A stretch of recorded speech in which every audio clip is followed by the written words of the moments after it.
Après la modélisation de notre panne courante, qui est une poutre isostatique simple sur 2 appuis, nous allons pouvoir, effectuer le chargement de cette poutre.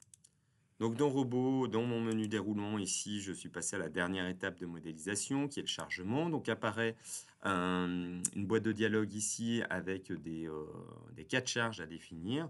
Et puis on verra dans un tableau en dessous comment définir ces charges. Alors, le premier cas de charge que nous allons définir, c'est une charge permanente que je vais appeler G, qui est la charge les charges permanentes. Je l'ajoute ici. Voilà, donc elle va apparaître numéro 1 ici.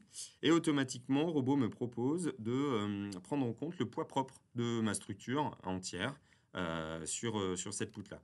Donc moi, ça me convient bien. Je vais effectivement lui laisser cette situation, mais je vais lui rajouter aussi, eh bien toujours, mais c'est une charge uniformément répartie, qui est le poids du complexe de toiture.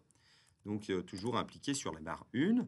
C'est suivant Z, et je vais venir chercher cette valeur de poids propre.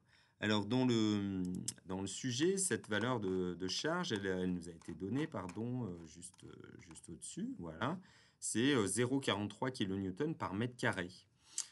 Sauf que là, c'est une charge par mètre carré, et moi, sur la poutre, c'est une charge linéaire que j'ai besoin, donc des kilonewtons par mètre. Il faut la multiplier par la largeur d'influence de ma panne, c'est-à-dire la panne que j'étudie, je vous rappelle, c'est celle-ci, et bien quelle est la distance de chaque côté, là, que je dois prendre en compte pour prendre en compte le poids propre de la toiture, mais ça sera après valable pour les charges d'exploitation, donc les charges d'exploitation qui sont dessous sont les charges de réseau, par exemple, puis les charges de neige, ainsi de suite. Donc cette valeur-là, je peux la trouver sur la coupe. Sur la coupe, voilà, la panne que j'étudie, on voit que j'ai 1,95 à gauche, 1,95 à droite. Donc finalement, la largeur d'influence, c'est 2 fois 1,95 divisé par 2, donc ce sera 1,95. Donc je vais pouvoir rentrer dans Robot ici, pour rentrer la valeur que je veux là. Eh bien, c'est 0,43 fois 1,95. Alors, je lance par ailleurs ici 0,43 fois 1,95 et j'obtiens donc 0,84. Eh bien, je vais rentrer ici 0 moins 0,84. Cette charge apparaît donc à l'écran ici. Alors d'ailleurs, au passage, ça me permet de faire un petit rappel sur les petits boutons qui sont ici en bas de l'espace graphique. Ici, je fais afficher les numéros de nœuds, 1 et 2, vous voyez qui s'affichent. Le numéro de barre. Ensuite, celui-ci, c'est les numéros des panneaux, mais j'en ai pas. Là, j'ai les appuis que je peux faire afficher ou pas. La section, mon IPE 140, affiché ou pas. Bon, d'autres éléments. Et ici, je peux choisir de faire afficher la valeur de la charge ou carrément de ne pas faire afficher le chargement. Donc là, je fais afficher le chargement, et là, en plus, je fais afficher la valeur de la charge. Je vais faire pareil pour les autres charges. Donc, je vais définir un nouveau cas, qui est les charges d'exploitation. Je vais appeler Q. C'est une charge d'exploitation. On est dans une catégorie E2A, je crois. C'est des charges de réseau, en fait, qui sont en sous-face de la toiture. Donc, je l'ajoute. Voilà.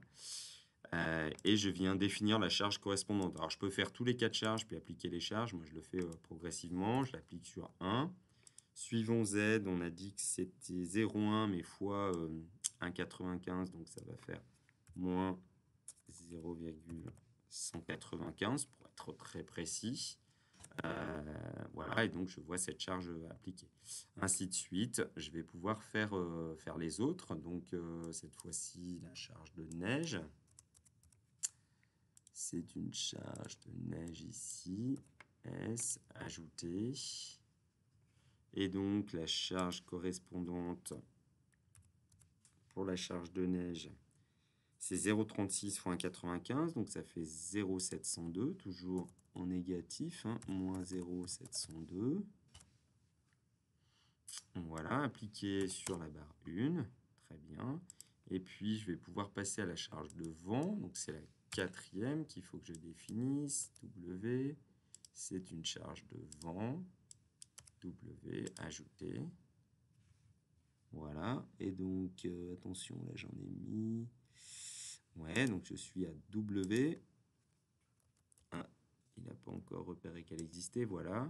Une charge uniforme appliquée sur la barre 1 et suivant Z, c'est une charge qui est plus faible, moins 0,502. Très bien. Donc là, j'ai défini mes 4 charges. Je vais pouvoir passer maintenant aux combinaisons. Alors, les combinaisons, c'est la petite commande qui se trouve ici. Voilà. Alors moi, je prends par habitude de les numéroter à partir de 101, parce que la combinaison, si je veux rajouter un cas de charge, par exemple le 5, et que j'ai des combinaisons, c'est pour ne pas mélanger les cas de charge et les combinaisons. Donc en 101, je vais commencer par le cas de charge à l'ELU, je vais l'appeler ELU, effectivement. Là, j'ai qu'un seul cas de charge ELU, parce que j'ai une poutre isostatique, donc j'ai pas beaucoup de combinaisons. Voilà. S'ouvre une boîte de dialogue ici, et donc je vais choisir mes éléments. Alors, hop, je peux même tous les faire passer, parce que je vais tous les appliquer à la fois, mais vous voyez, le premier, G, il prend automatiquement un 35, ensuite un 5, S, un 5, il va prendre, et W, il risque de prendre un 5, mais moi, je veux pas, j'ai des coefficients psi à prendre en compte ici, par le fait que tout n'est pas chargé au maximum. Et donc celui-ci, dans le sujet, c'est noté, hop, je voulais noter ici pour l'étude à l'ELS, G plus S plus 0,6W plus Q. Donc je viens le reparamétrer ici. Donc pour W, je vais prendre, pardon, 0,9, c'était à l'ELU. Voilà. Donc j'applique. Je vais faire une nouvelle combinaison, 102, qui sera l'ELS cette fois-ci. Je vais l'appeler ELS. OK. Et je vais reprendre chacune de mes charges. S, et par contre W, c'est effectivement ici 0,6. Voilà. Et donc là, j'ai mes différentes combinaisons. D'ailleurs, on peut les identifier. Ici, par exemple, le chargement à l'ELS, et bien voilà ce que je reprends pour chacun. Là, celui qui est à moins 0,30, en fait, c'est 0,6 fois 0,502 pour la charge devant. Voilà pour le chargement.